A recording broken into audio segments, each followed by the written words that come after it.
Well, that's Nah. awesome that you showcase a sport like that, and then I get the gist of the four belt era thing of your book. I get the gist of it.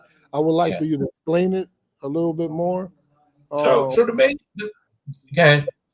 No, go ahead. I was just showing people the book. Go ahead, go ahead. So the You main talk. thing is, I'm playing on the word, right? The era.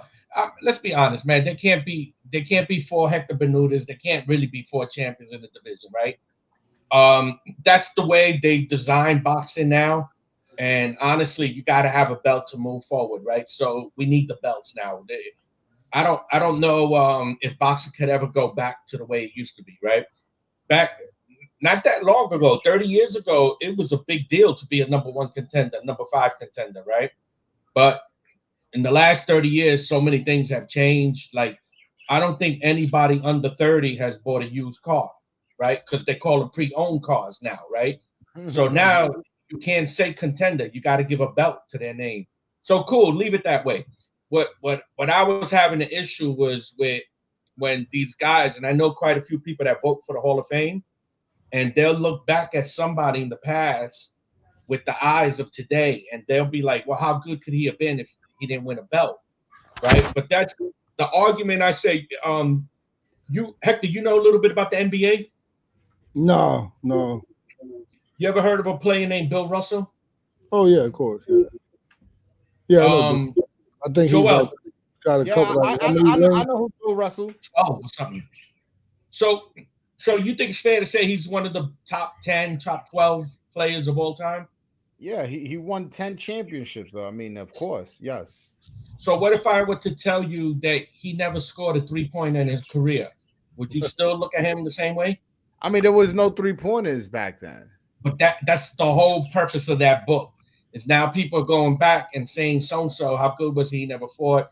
I beat more champions. Yeah, but you can't compare it because 3 pointers didn't start till 1981. So pre 1981, you got to erase that stat. They were probably shooting from the arc, but it was only to score 2 points, Mhm. right?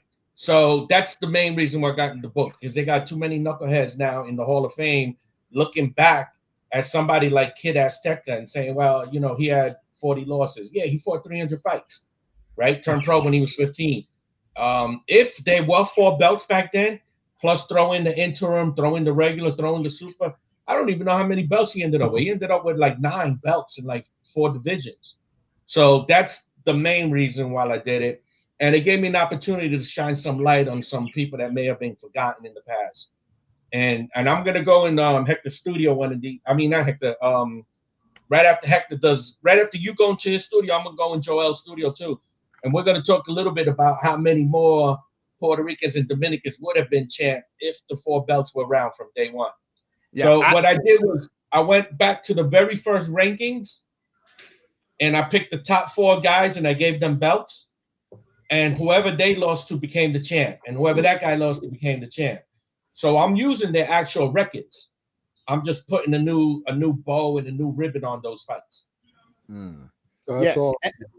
and I want to read a quote because you mentioned that you don't like how they're comparing fighters of today to fighters in the past. There's a quote here from Floyd Mayweather who in 2022 said, then they talk about Sugar Ray Robinson. Again, I beat more champions than Sugar Ray Robinson beat in his illustrious career.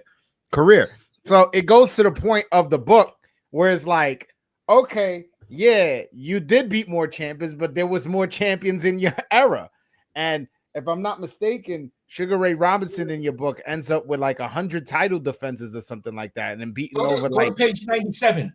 97. I got you right now.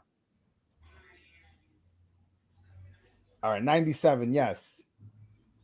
So it's first country's world champion. Also, Go a little Luis bit before that. Emilio Perez was the first Dominican world champion if the four belt era existed. Who is this guy, Luis Emilio Perez?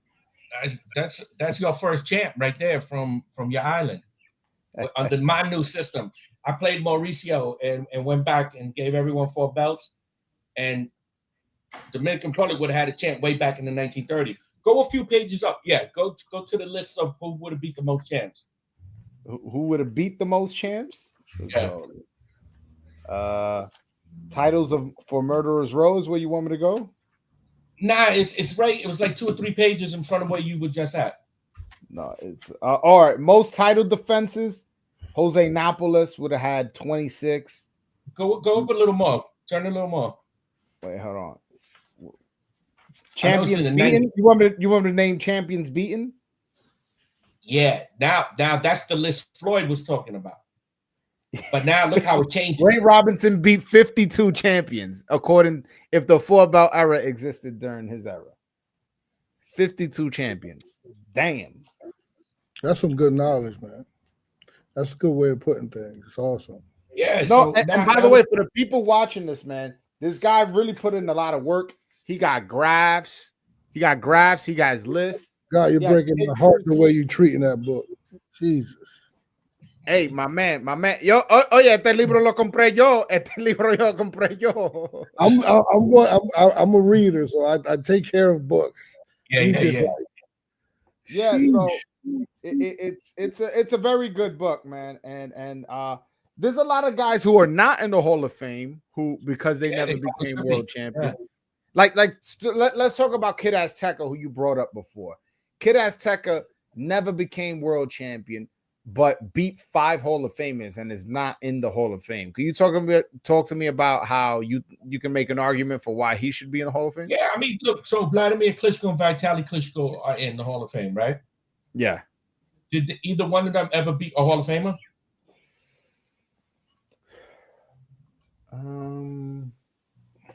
David Hayes not gonna go, right? Nah. Well, I mean, he might get in, right? With who they putting in now, he might get in, but at the moment, it's 0. Yeah, at the moment it's 0. They don't have neither. So I don't have a huge issue with them being in, but let's talk baseball, right? Who you gonna put in? The guy who hit the most home runs in AAA, or the guy who was playing in the major leagues against the higher level fighters, right? So I think quality opposition kind of count. Fame, there's something to it. Like Kid Azteca. Check this out. The first biopic in any boxer was the biopic on Kid Azteca, right? So that alone is kind of like fame. But they considered him back in Mexico at that time so famous that no actor could possibly play him. So they had him play himself because it wouldn't have been believable. Wow. Right. And also he's also the first Mexican to invent the left hook to the body, right? Yeah. So when he fought some guy from Texas named Tommy White, he got hit in the stomach and he couldn't move. So he said, yo, I got to find out what happened and I got to keep doing that. So he perfected it. The Mexican left hook to the liver came right from Kid Azteca. So not only is he a pioneer, his real name was Juan Manuel Marquez. Really? What? His real name was not Marquez. Marquez, the guy that fought Pacquiao. No, that's what I'm saying. That's Kid Azteca from Mexico, right? Is he the guy from No, it says his real name was Luis Villanueva para. Yeah, this guy's from the 1940s, Kid Azteca. Yeah. Okay. No. Yeah, no. Yeah, but so he lived till 88. He died in 2002, so he lived a nice long life. Yeah. Okay. And he got the most knockouts by any Mexican.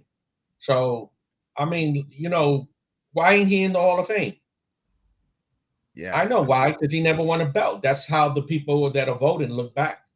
You hear them say, if he wasn't good enough to be champ, like Adrian Broner would not have won a belt back then, I don't think, right? I don't know. Maybe he would have. We don't know. But if we don't know who would beat who, right? We ain't going to get into that argument. But if there were 4 belts and interims down there, yeah, you better believe Azteca would have grabbed a whole bunch of them. Nah, 100%.